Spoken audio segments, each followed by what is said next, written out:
Nitanaw na ko ang sakristan siya. Hinaot po ta matuman ang gipamulong nimo. Isig lang tagkuan, isig lang tag panigkamot din eh. Sa makauna lang og tuman, di na lang ta magkuntis-kunti magtinulisukay. Karon bitaw kani ato mga politicians, malingaw kay kung magtan-aw ng ilang mga post mga post.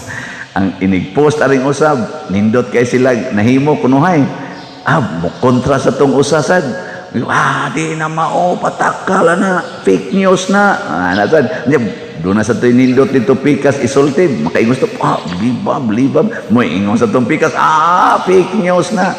Sige sila tinulisukay, sige sila og hinapakay glapok.